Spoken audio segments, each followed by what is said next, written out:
Letter 12. Sir Reginald de Courcy to his son. Parklands. I know that young men in general do not admit of any inquiry, even from their nearest relations, into affairs of the heart. But I hope, my dear Reginald, that you will be superior to such as allow nothing for a father's anxiety, and think themselves privileged to refuse him their confidence and slight his advice. You must be sensible that as an only son and a representative of an ancient family, your conduct in life is most interesting to your connections. In the very important concern of marriage especially, there is everything at stake. Your own happiness, that of your parents, and the credit of your name. I do not suppose that you would deliberately form an absolute engagement of that nature without acquainting your mother and myself, or at least without being convinced that we should approve your choice. But I cannot help fearing that you may be drowned in by the lady who has lately attached you to a marriage which the whole of your family, far and near, must highly reprobate. Lady Susan's age is itself a material objection, but her want of character is one so much more serious, that the difference of even 12 years becomes, in comparison, of small account. Were you not blinded by a sort of fascination, it would be ridiculous in me to repeat the instances of great misconduct on her side, so very generally known.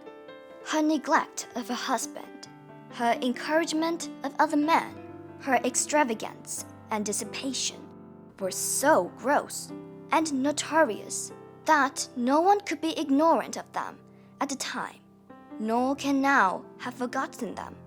To our family, she has always been represented in softened colors by the benevolence of Mr. Charles Vernon, and yet, in spite of his generous endeavors to excuse her, we know that she did, from the most selfish motives, take all possible pains to prevent his marrying Catherine.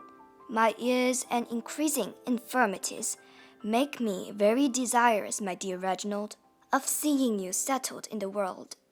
To the fortune of your wife, the goodness of my own will make me indifferent.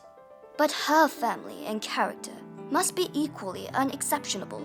When your choice is so fixed as that no objection can be made to either, I can promise you a ready and cheerful consent. But it is my duty to oppose a match, which deep art only could render probable, and must in the end make wretched.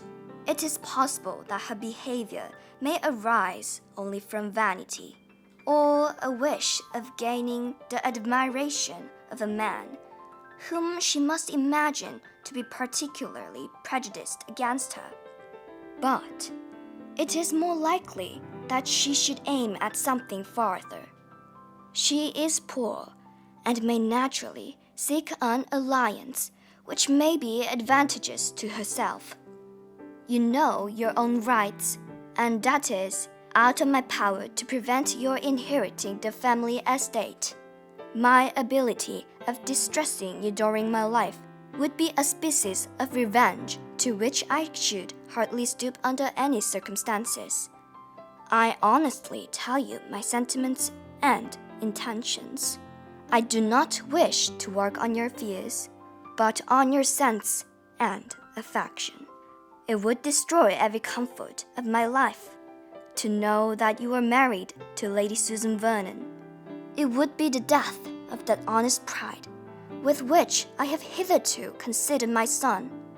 I should blush to see him, to hear of him, to think of him. I may perhaps do no good, but that of relieving my own mind by this letter.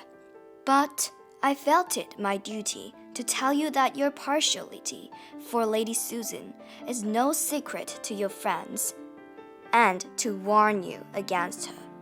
I should be glad to hear your reasons for disbelieving Mr. Smith's intelligence.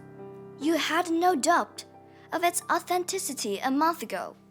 If you can give me your assurance of having no design beyond enjoying the conversation of a clever woman for a short period, and of yielding admiration only to her beauty and abilities without being blinded by them to her faults, you will restore me to happiness. But if you cannot do this, explain to me at least what had occasioned so great an alteration in your opinion of her. I am, etc., Reginald de Courcy.